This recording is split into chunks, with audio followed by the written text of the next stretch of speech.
Fantasy Football Matt Camp at the Matt Camp Fantasy Football lead writer December 21, 2017. The Lions are sticking with Theo Riddick, Rico Santoski/Associated Press. If you've made it this far in the fantasy season, you probably have a good idea of what works and who should remain in your lineup regardless of matchups.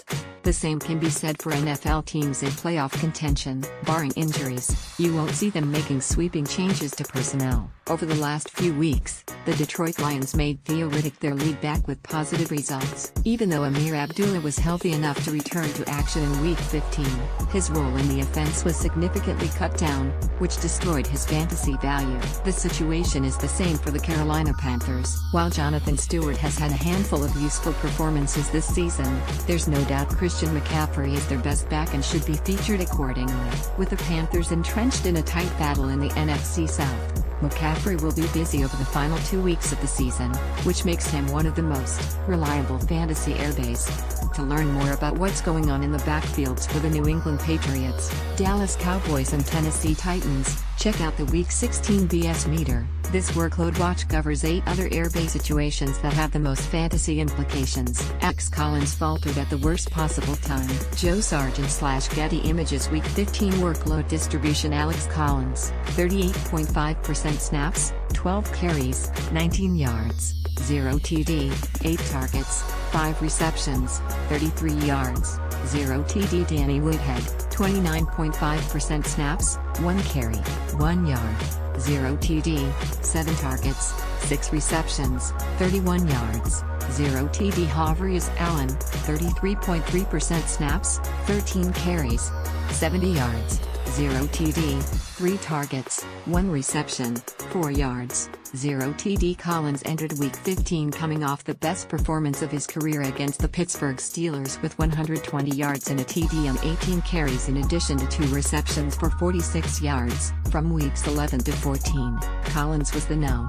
5 fantasy airbase with 19.8 fantasy points per game and a total of 79.2 fantasy points. As the most reliable part of the Baltimore Ravens offense, Collins appeared to be a strong asset for the fantasy playoffs. Unfortunately, Collins let all fantasy owners down with his worst rushing output of the season.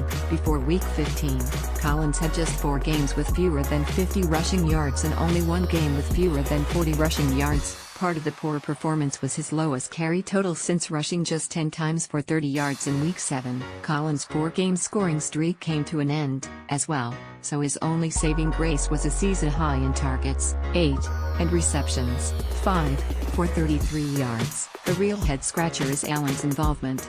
Before Week 15, his last game with double-digit carries came in Week 8. Even though he performed well, he's more of a thorn in the side of those relying on Collins in the fantasy playoffs. The team has trust in Allen, even if he is not as talented as Collins. Allen doesn't have fantasy value, but he's also not going away.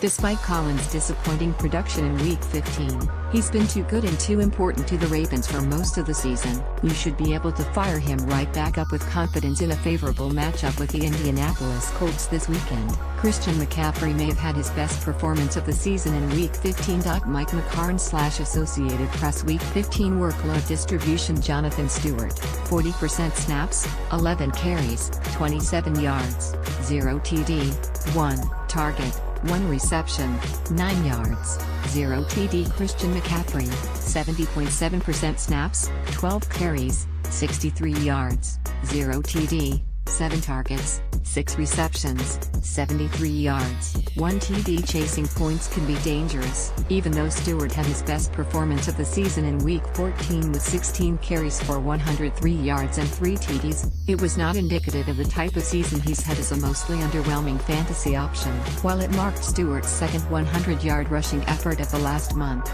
it was only the second time he had more than 70 rushing yards and only the 4th time he had at least 60 rushing yards. That's why it wasn't surprising for Stewart to come crashing back to earth in last week's win over the Green Bay Packers. With just 27 rushing yards, Stewart posted his third game of fewer than 30 rushing yards in the last 6 weeks. The up-and-down nature of his fantasy production is way too volatile to trust him as anything more than an RB3/flex, especially since he's been more down than up for most of the year. Meanwhile, the most reliable option in the Panthers' backfield had the best game of his young career. 9 of McCaffrey's 19 touches came on the opening drive, which resulted in a 7-yard TD reception. On that drive, he carried 4 times for 16 yards and snared all 5 of his targets for 49 yards, including the score. McCaffrey's 63 rushing yards accounted for his second highest total of the season and his third 60-yard effort in the last 6 games. His 73 receiving yards was his second highest total of the season and the 11th time he has had at least 30 receiving yards. He now has 4 TDs in the last 5 games.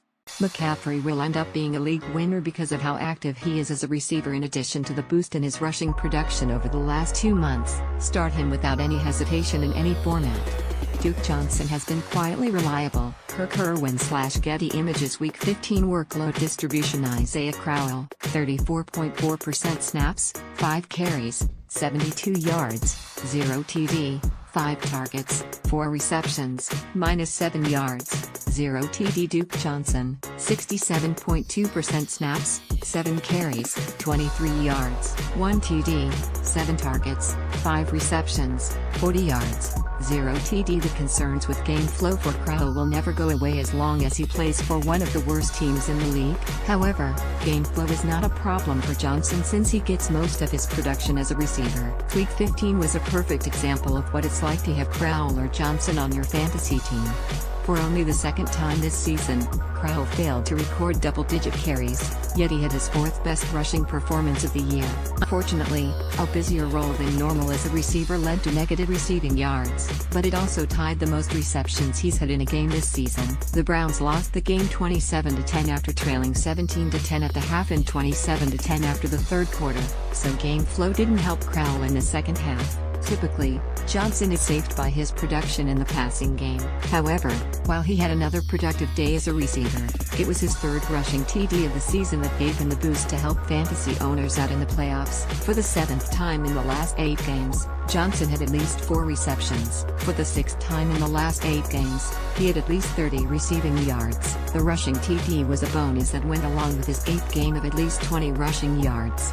Johnson outsnapped Crowell in 9 of 15 games this season and holds a slight advantage in total snaps with 506 to Crowell's 469. Week 16 could be a busier one for Crowell since the Chicago Bears don't have the type of offense you'd expect to build a big lead. Consider Johnson a low-end RB2 and Crowell a decent RB3/flex in this week's game against the Bears. Theo Riddick has pushed Amir Abdullah out of a prominent role. Paul Senka/Associated Press Week 15 workload distribution. Theo Riddick, 52.4% snaps, 8 carries, 49 yards, 0 TD, 3 targets, 3 receptions, 12 yards, 0 TD. Tyon Green, 36.5% snaps, 10 carries, 35 yards, 0 TD, 0 targets. Amir Abdullah, 12.7% snaps, 1 carry, 8 yards.